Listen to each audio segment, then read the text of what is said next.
Aku seorang wanita yang berumur saat ini 28 tahun. Namaku Melati. Perawakanku terbilang kecil, dengan tinggi 153 cm dan berat 40 kg. Aku boleh dikatakan sangat menjaga diri, bahkan aku selalu mengenakan busana muslimah dengan rapat setiap keluar rumah.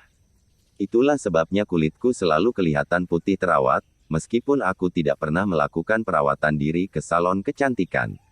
Bahkan teman-temanku mengatakan kalau wajahku masih seperti anak kuliahan.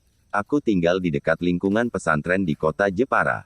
Kejadian ini bermula tahun 2019 saat aku menikah dengan seorang yang telah beristri, dan aku menjadi istri keduanya waktu itu. Suamiku ini sebenarnya baik dan mencintai aku. Dan aku pun mencintai dia. Akan tetapi kehidupan rumah tanggaku biasa-biasa saja.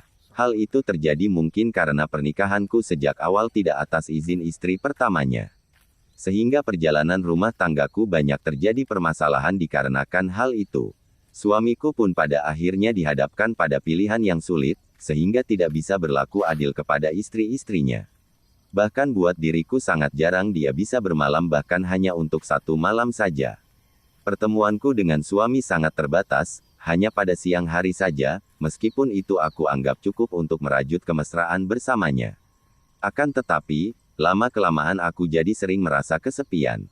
Hal itu cukup lama berjalan, tapi aku tetap berusaha untuk sabar, dan menerima semua ini sebagai sebuah takdir yang harus aku jalani. Aku bertetangga dengan seorang wanita, sebut saja Mawar, yang suaminya mempunyai bisnis di luar Jawa. Dia kurang lebih sama seperti aku, dalam hal pemahaman agama, dan berbusana. Awalnya kami sering bertemu dalam majelis pengajian di pesantren. Akhirnya kami berkenalan, dan kami merasa ada kecocokan. Mawar ini juga ditinggal suaminya berbisnis di luar Jawa, sehingga dia di rumah hanya bersama ketiga anaknya yang masih kecil. Itulah sebabnya aku sering bertandang ke rumahnya dan kami menjadi akrab. Dia baik sama aku, suka membantu dan menolong. Sampai suatu saat terjadilah musibah gempa bumi yang mengerikan di kotaku. Musibah itu telah meluluhlantakkan hampir seluruh rumah dan bangunan di desaku, termasuk rumahku. Alhamdulillah aku selamat. Itulah awal dari persimpangan kisah hidupku. Setelah musibah itu, aku ditawari untuk tinggal di rumah Mawar, yang sederhana namun selamat dari kerusakan parah, dan masih layak ditempati. Setelah itu aku jalani hari-hariku di rumah keluarga ini. Selang beberapa hari setelah musibah itu, suami Mawar, sebut saja Adi, pulang, dan akhirnya menutup usahanya di luar Jawa demi untuk bersama keluarganya yang sedang tertimpa musibah. Aku menempati sebuah kamar yang sederhana. Tempat tidur tanpa dipan, dan ruang kamar itu tanpa pintu. Hanya ditutup kain korden. Meski demikian, aku sangat bersyukur, dalam kondisi sulit seperti ini ada tetangga yang benar-benar tulus mau membantu. Aku menjadi akrab dengan mereka dan anak-anaknya. Setiap hari kami saling membantu membereskan rumah dan pekerjaan-pekerjaan rumah lainnya serta mengurus anak-anak Adi. 2 minggu setelah musibah itu, aku periksa ke bidan dan aku baru tahu kalau ternyata aku hamil 2 bulan. Pantas saja, akhir-akhir ini badanku sering terasa capek, dan malas untuk beraktivitas seperti biasa. Aku sangat gembira dengan kehamilan pertamaku ini. Aku berharap semoga dengan kehamilanku ini bisa menambah perhatian suami terhadapku. Aku pun menyampaikan kabar bahagia ini kepada suamiku. Hari-hari pun berlalu, namun harapanku akan perhatian suamiku nampaknya harus aku pupus. Suamiku masih bersikap seperti biasanya. Dia masih lebih perhatian pada istri pertamanya, sedangkan untuk diriku tidak lebih sebatas kebutuhan-kebutuhan lahiriah yang dipenuhinya. Akan tetapi, aku sedikit terhibur dengan keberadaanku di keluarga A ini. Lama-kelamaan kami menjadi seperti keluarga yang cukup akrab. Keakrabanku dengan Adi dan keluarganya terkadang membuat batas di antara kami menjadi longgar. Terlebih lagi, memang rumah keluarga Adi ini tidak luas. Terkadang, aku kepergok Adi dalam kondisi aku tanpa jilbab. Aku merasa risih sebenarnya, tapi mau gimana lagi. Hari-hari berlalu, sejalan dengan keberadaanku di tengah-tengah keluarga mereka. Suamiku seminggu sekali menjenguk aku di rumah Adi ini. Terkadang kami keluar berdua, dan sorenya aku dipulangkan ke rumah Adi. Keadaan seperti itu berlangsung kira-kira sebulan. Sampai suatu hari, Adi menyatakan sesuatu kepadaku yang cukup membuat aku terkejut. yang intinya memberikan harapan padaku, bahwa dia bersedia menikahi aku, jika saja aku mau berpisah dengan suamiku. Aku terkejut bukan main atas niatnya itu. Awalnya aku menolak secara halus. Tapi, ketika dia mengatakan bahwa permasalahanku saat ini sudah dia konsultasikan dengan para kiai, di pesantren, dan semua menyarankan dalam kondisi suamiku yang tidak bisa lagi berbuat adil maka lebih baik berpisah saja. Saat itu aku mulai gamang. Antara ya dan tidak. Kadang aku merasa ada benarnya pendapat Adi itu, tapi aku juga takut jika harus berpisah dengan suamiku, dan menyandang predikat janda. Aku, Mawar dan Adi terkadang mendiskusikan kondisiku saat itu. Dan dari sekian argumen yang kami ajukan, selalu berujung pada kesimpulan, lebih baik berpisah daripada terdolimi terus. Akan tetapi sampai sejauh itu, Mawar belum tahu jika Adi sudah mempunyai niat untuk menikahi aku nantinya. Adi bilang kepadaku, untuk sementara waktu menyimpan dulu hal itu, sampai nanti dia sendiri yang akan menyampaikan ke Mawar kalau waktunya tepat. Dari seringnya kami bertukar pikiran, dan terkadang di situ ada saat saling curhat di antara kami, aku semakin merasa tentram. Sedikit demi sedikit tanpa aku sadari, aku merasa mendapat sandaran baru. Sebuah sandaran yang bisa memberikan rasa tenang dan bisa menerima aku. Sementara itu sandaran lamaku aku rasakan mulai usang, dan menjadi hambar bahkan kadang menyakitkan. Suatu malam ketika aku tertidur sangat lelap mungkin karena kecapean dan kondisi kehamilanku. Tiba-tiba aku merasakan ada sensasi hangat menjalar ke seluruh tubuhku. Antara sadar dan tidak, aku merasa suamiku mendatangi aku. Aku pun menyambutnya dengan perasaan sangat bahagia, bagaikan orang yang telah lama tidak berjumpa dan memendam rindu yang sangat dalam. Dia mulai mantap-mantap, dari ujung kaki, naik ke betis, lalu paha dan akhirnya ke bagian yang paling enak. Dia enakan bagian itu dengan lembutnya, sampai aku pun merasakan sensasi nikmat yang sangat. Antara setengah sadar aku merespon semua itu dengan senang. Dan alangkah terkejutnya aku, karena ternyata yang berada di atas tubuhku adalah Adi. Kaget, malu, marah dan apalah namanya berkecamuk jadi satu. Dia langsung membekap mulutku, sambil setengah mengancam dan berbisik. "Jangan teriak." Aku langsung sadar, kalau aku berada di rumah Adi. Aku langsung sadar, bahwa antap-antap yang barusan aku rasakan ternyata bukan mimpi. Spontan aku teringat istri dan anak-anaknya. Ingat keluarganya yang selama ini sudah baik padaku. Maka aku pun diam sejenak, aku mencoba berpikir harus bagaimana. Yang pasti aku tidak ingin terjadi masalah dengan keluarganya. Aku hanya bisa merintih memelas, "Abang, jangan." Aku terus memohon dengan memelas. Akan tetapi sia-sia, Adi tetap mempertahankan posisi itu dan mulai mencoba melumatku. Aku bingung, malu, takut, bercampur jadi satu dengan sensasi aneh yang pelan-pelan mulai merasuki. Aku tidak bisa lagi berpikir jernih. Yang ada waktu itu hanya rasa malu, bercampur bingung yang sudah tertutup rasa mantap yang mulai menjalar. Setelah selesai dia ke kamar mandi, lalu kembali ke kamarnya. Aku termangu dan terkulai lemas di pembaringanku. Kulihat jam di HP-ku menunjukkan pukul 2.48. Setelah itu kesadaran dan akal sehatku mulai pulih, baku menangis, aku merasa sangat bersalah. Bersalah pada suamiku, bersalah pada sahabatku. Aku hanya bisa menangis dan terus menangis, tak bisa tidur lagi sampai pagi. Keesokan paginya Adi SMS ke HP-ku. "Maaf ya, aku hilaf tadi malam. Awalnya aku takut, tapi waktu aku lihat kamu JG menikmatinya, jadi kebablasan deh." "Iya, abang kok bisa gitu sih? Jangan diulangi ya," jawabku.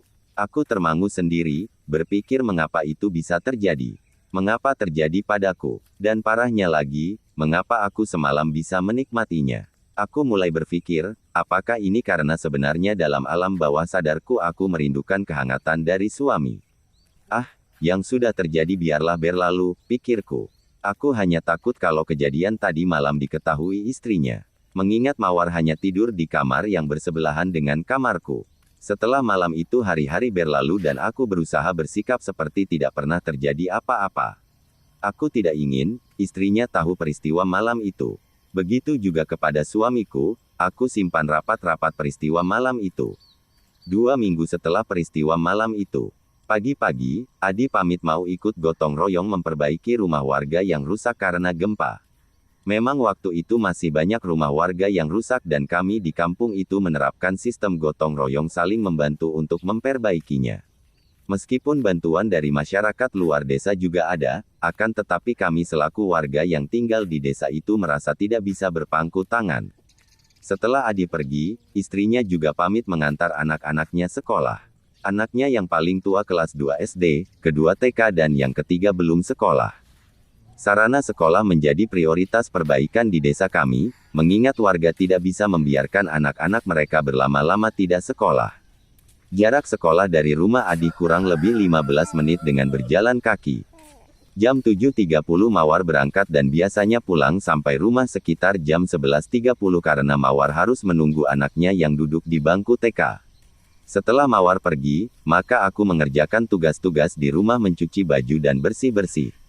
Hitung-hitung aku harus ikut meringankan pekerjaan Mawar, mengingat aku sudah banyak dibantu selama ini. Sangat tidak pantas rasanya kalau aku hanya berpangku tangan sementara mereka bekerja. Aku berusaha mengerjakan tugas-tugas itu dengan baik, dan siang itu kurang lebih jam 10 selesai sudah semua pekerjaan rumah. Badanku terasa capek dan aku segera beristirahat di kamar. Terdengar suara gaduh Adi di belakang mencari-cari sekop. Aku masih tetap di balik tirai kamar, tidak berani keluar. Meski ada rasa khawatir, tapi jantungku mulai berdetak lebih kencang. Bayangan-bayangan itu mulai muncul lagi. Ah, enggak, jangan sampai, pikirku. Adik, lihat sekop gaya. Kok gak ada di sini? Di belakang situ kayaknya, jawabku. Tolong bantu cari dong, keburu mau dipakai nih. Dengan perasaan cemas dan jantung yang makin berdetak kencang aku keluar dan menunjukkan posisi sekop yang tertindih barang-barang lain. Yups, ini dia. Makasih ya, adik udah makan belum? Loh, kok kelihatan pucat sih? Adik sakit ya? Udah, istirahat. Kasian kan kandungannya. Gak apa-apa kok, jawabku. Aku segera mengambil langkah untuk kembali masuk ke kamar melewati ruang tengah. Tiba-tiba tanpa kuduga Adi mendekap perutku dari belakang. Dia lingkarkan tangan kanannya ke perut sambil sedikit ditariknya badanku, sehingga sekarang aku berada dalam dekapannya. Dan, akhirnya kami pun mantap-mantap kembali. Kurang lebih 2 bulan setelah itu aku benar-benar minta cerai dari suamiku, dan akhirnya kami pun bercerai. Tapi anehnya, aku tidak merasa terlalu berduka dengan perceraian itu. Waktu itu usia kandunganku 6 bulan. Berarti aku mempunyai masa idah selama kurang lebih 3 bulan sampai anakku lahir. Suamiku memang orang yang bertanggung jawab. Sebulan setelah perceraianku, dia menyewakanku sebuah rumah yang cukup sederhana karena baru direnovasi seadanya setelah gempa. Rumah itu cukup mungil dan berada di pinggir desa. Tepatnya agak terpisah dari desa dan berada di areal persawahan dan itu satu-satunya rumah di situ. Tetangga terdekat berjarak sekitar 100 meter dari rumah itu dan kurang lebih 300 meter dari rumah Adi. Aku menempati rumah itu seorang diri. Terkadang aku masih bertandang ke rumah Mawar untuk sekedar silaturahim. Suamiku pun seminggu sekali masih datang menjengukku sekedar menanyakan dan memenuhi kebutuhan sehari-hariku. Dia sangat perhatian padaku dan banyak memberi saran ini itu untuk kesehatanku dan kandunganku. Diam-diam aku semakin merasa nyaman dan senang dengan perhatiannya. Pernah, suatu saat kami melakukannya di kawasan wisata di kota kami.